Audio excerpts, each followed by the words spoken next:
Tentera Amerika Syarikat mempunyai pangkalan di seluruh dunia. Tetapi ada sebidang tanah kecil yang kebanyakan rakyat Amerika abaikan.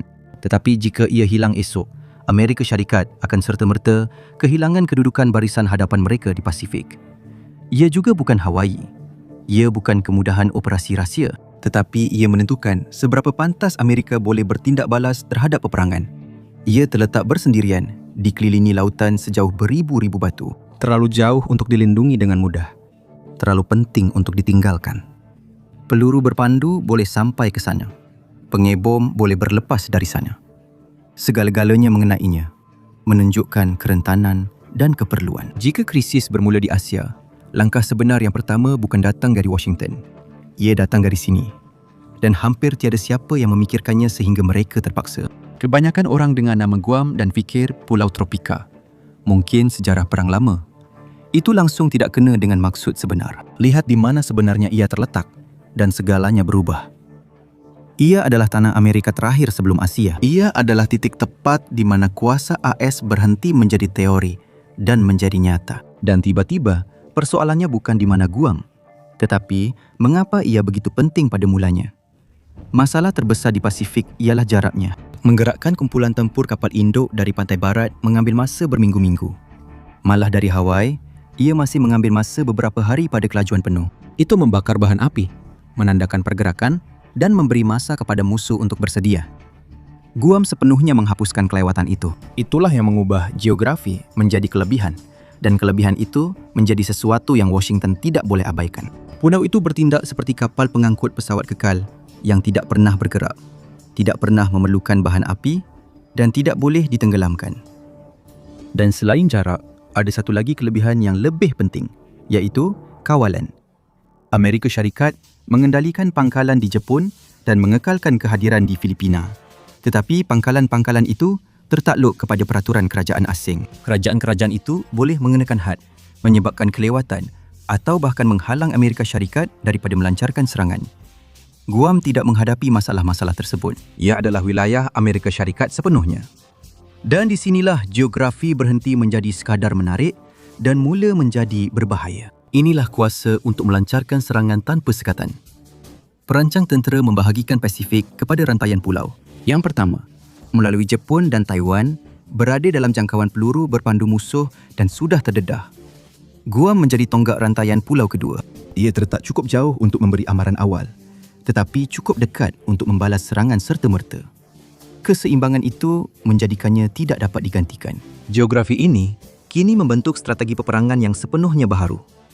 Sebaliknya, daripada menumpukan kekuatan di satu lokasi, Amerika Syarikat sedang menyebarkannya. Pulau-pulau kecil sedang dibina atau dipulihkan di Tinian dan Saipan yang berdekatan. Guam menjadi hub utama. Segala yang lain adalah jejari. Pesawat-pesawat disebarkan, senjata-senjata dipindahkan. Satu sasaran menjadi banyak. Satu serangan peluru berpandu tidak lagi melumpuhkan sistem. Tetapi kuasa ini, strategi ini, datang dengan pelaburan besar dan akibat yang besar. Kerajaan telah melaburkan berbilion dolar untuk mengubah Guam menjadi barisan hadapan. Pangkalan tentera udara Anderson sedang dibina semula untuk bertahan daripada serangan langsung. Perlindungan elektromagnetik, infrastruktur tahan letupan, sistem yang direka untuk terus beroperasi selepas peluru berpandu mengenai. Kemudahan ini disaluti perisai elektromagnetik supaya ia boleh berfungsi selepas serangan peluru berpandu atau serangan EMP. Pada masa yang sama, tentera sedang membuka Camp Corps Marine Blast. Ia adalah kamp Marine baru yang pertama dalam beberapa dekad. Beribu-ribu anggota Marine sedang dipindahkan ke sini sebagai pasukan barisan hadapan. Namun, pembinaan di sini adalah sukar dan mahal. Tanahnya terdiri daripada batu kapur berliang, landasan, pelabuhan dan bunker di sini jauh lebih mahal berbanding di tanah besar. Tetapi bagi Amerika Syarikat, itu adalah harga yang berbaloi untuk dibayar. Lokasinya sangat berharga. Pada ketika ini, ia tidak lagi kelihatan seperti rangkaian pangkalan dan mula kelihatan seperti markas hadapan tetap untuk rantau Pasifik. Di Pelabuhan Opera, tentera laut sedang menaik taraf infrastruktur untuk menyokong kapal selam nuklear dan logistik berskala besar. Kru sedang membina jeti konkrit bertetulang dan dok penyelenggaraan khas untuk kapal selam nuklear kelas Virginia. Kapal kini boleh dibaiki dan dikerahkan semula, tanpa perlu kembali ke Hawaii atau California. Ini mengurangkan masa tindak balas dengan ketara. Kapal selam boleh kekal lebih lama di perairan yang dipertikaikan. Armada juga kekal aktif lebih lama.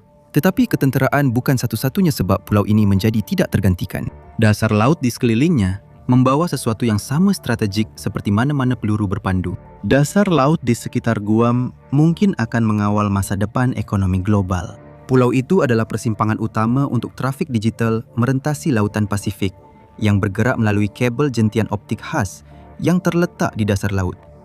Ia menghubungkan pusat data Amerika Utara ke pusat keuangan di Singapura, Taiwan dan Australia. Jika pulau itu tidak digunakan, ia akan melambatkan dagangan saham berkelajuan tinggi dan komunikasi ketenteraan secara drastik. Jika kabel-kabel itu terputus, ekonomi digital Asia Tenggara akan lumpuh. Trilion dolar dalam dagangan saham automatik, penjejak penghantaran dan mesej selamat akan lenyap serta-merta. Inilah sebabnya mengapa tentera AS mengintegrasikan sistem itu ke dalam rangkaian yang lebih luas. Menggabungkan data satelit, data drone dan data bawah laut ke dalam satu struktur arahan. Pusat data ini bukan sekadar bangunan. Ia adalah nod dalam rangkaian yang dilindungi dengan keselamatan bertaraf ketenteraan dan sistem kuasa sandaran yang dihubungkan ke infrastruktur persekutuan. Sekarang, ia bukan sekadar penempatan ketenteraan. Ia adalah infrastruktur ekonomi yang dihubungkan secara langsung dengan bagaimana rantau Pasifik benar-benar berfungsi. Perbelanjaan kerajaan berbilion-bilion adalah satu mesej yang jelas. Amerika Syarikat tidak akan pernah melepaskan lokasi ini. Perbelanjaan ketenteraan itu juga sedang melakukan sesuatu yang lain. Ia menarik perhatian daripada golongan yang berbeza, bukan daripada ahli strategi ketenteraan, tetapi daripada para jutawan. Dan apabila tahap perlindungan itu terkunci, modal mula menganggapnya seperti infrastruktur dan bukan wilayah.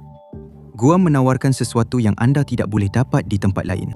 Perlindungan di bawah bendera Amerika, dolar yang kukuh, dan pelepasan cukai yang mengatasi syurga cukai tradisional, semuanya di satu tempat. Wang itu secara teknikalnya tidak pernah meninggalkan tanah Amerika Syarikat, tetapi dalam praktiknya, ia boleh bergerak melalui struktur yang menyukarkan IRS untuk menjejaki atau mengenakan cukai secara masa nyata.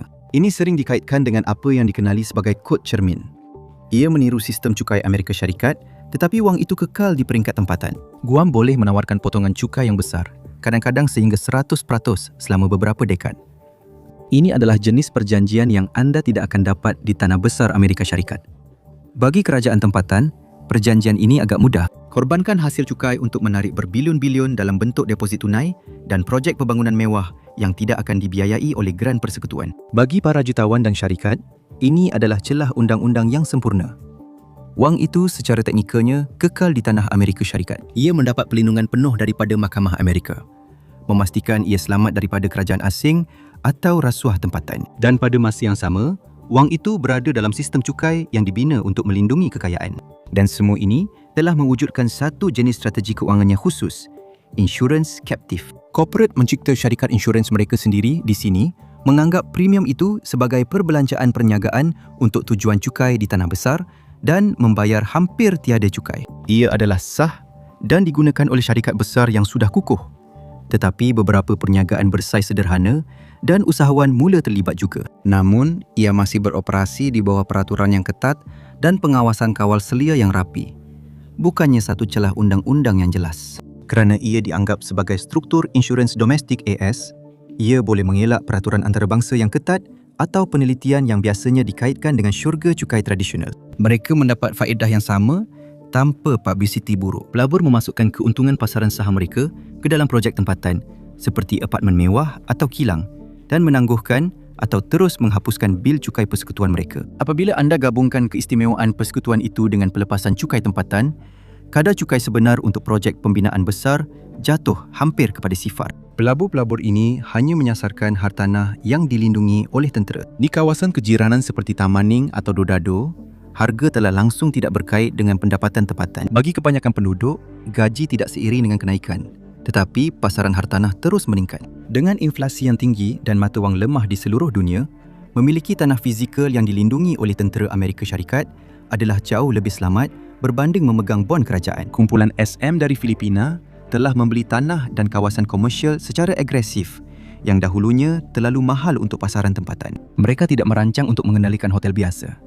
Mereka hanya menggunakan tanah ini sebagai tempat yang selamat untuk menyimpan wang mereka.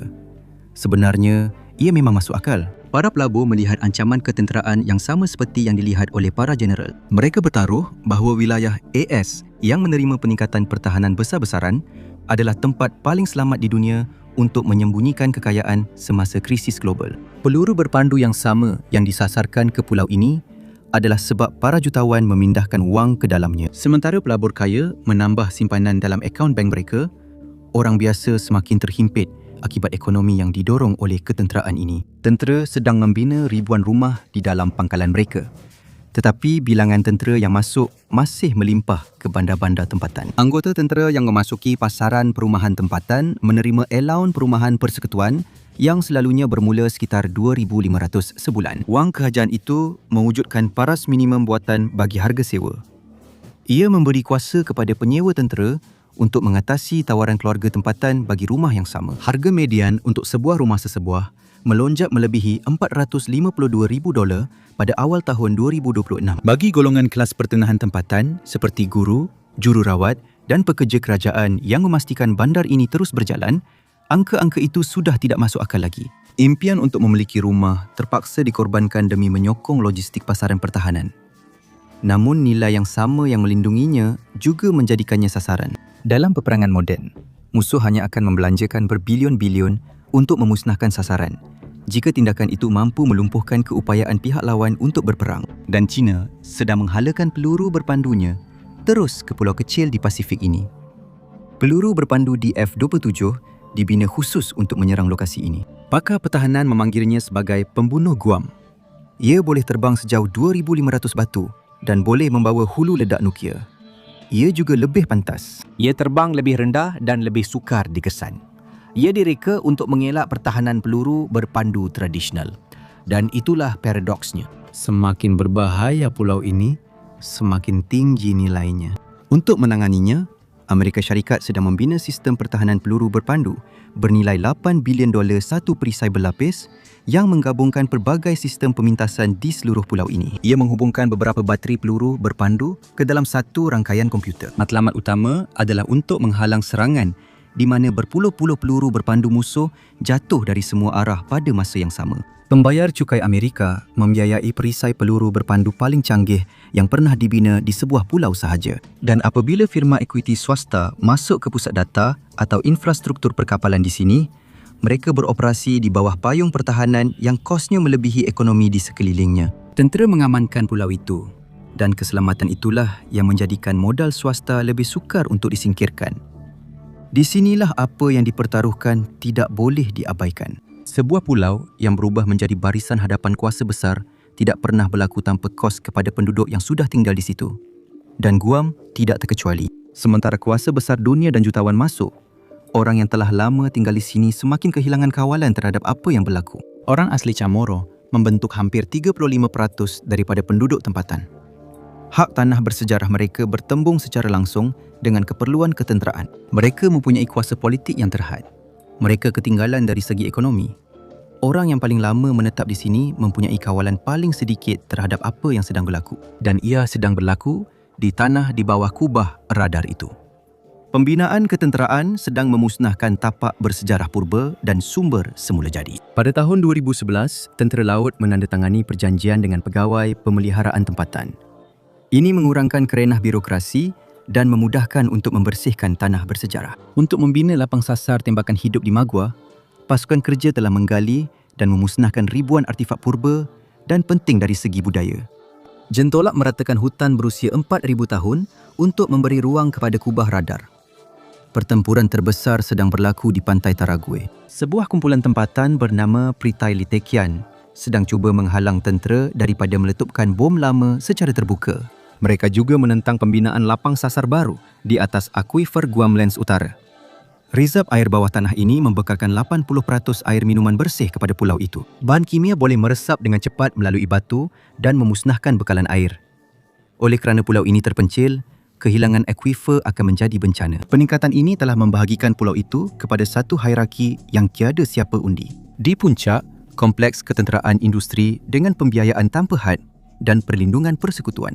Di bawah mereka, golongan kelas pertengahan tempatan menanggung inflasi yang dicipta oleh gaji kontraktor pertahanan. Dan kemudian, di bahagian paling bawah, Ribuan pendatang dari Kepulauan Marshall, Mikronesia dan Palau mengambil pekerjaan pembinaan yang sukar dan bergaji rendah yang memastikan keseluruhan mesin terus bergerak, hidup di bawah perisai peluru berpandu yang bukan dibina untuk mereka. Peristiwa pada tahun 2026 menetapkan peranan tepat pulau itu dalam mana-mana peperangan pada masa hadapan. Pelan pertahanan udara dan peluru berpandu telah diluluskan secara sah dan kontrak pertama sedang berjalan dengan pantas. Masa untuk pelabur baru membeli dengan harga murah sudah berlalu. Tentera merancang untuk menempatkan satu regimen litoral marine di pulau itu. Washington melihat pulau ini sebagai barisan hadapan mutlak, bukan sebagai pangkalang sandaran. Jika Amerika Syarikat mahu terus mempamerkan kuasa ketenteraan di Asia, mereka mesti mempertahankan kawasan batu sepanjang 30 batu ini. Kerajaan merancang untuk membelanjakan berbilion untuk infrastruktur dalam tempoh 10 tahun akan datang. Tiada presiden masa depan yang akan meninggalkan pelaburan sebesar itu. Pulau yang kebanyakan rakyat Amerika abaikan adalah pulau yang sedang diperebutkan oleh seluruh dunia. Washington menuang konkrit dan memasang radar. Beijing telah memprogramkan peluru berpandu hipersoniknya dan menghantar kapalnya ke Laut Filipina. Dan penduduk asal di sana terpaksa berdepan dengan kesan sampingan daripada permainan catur ketenteraan besar-besaran yang dirancang ribuan batu jauhnya. Sesiapa yang menguasai pulau ini untuk 50 tahun akan datang akan menguasai Pasifik. Sebab itulah Guam adalah tempat di mana keseimbangan kuasa seterusnya akan ditentukan. Terima kasih kerana bersama saya hari ini. Saya harap anda menikmati video ini. Dan jika anda ingin melihat lebih banyak video seperti ini, sila pertimbangkan untuk melanggan dan aktifkan notifikasi. Ia benar-benar memberi perbezaan. Terima kasih sekali lagi dan kita jumpa lagi lain kali di Mappack.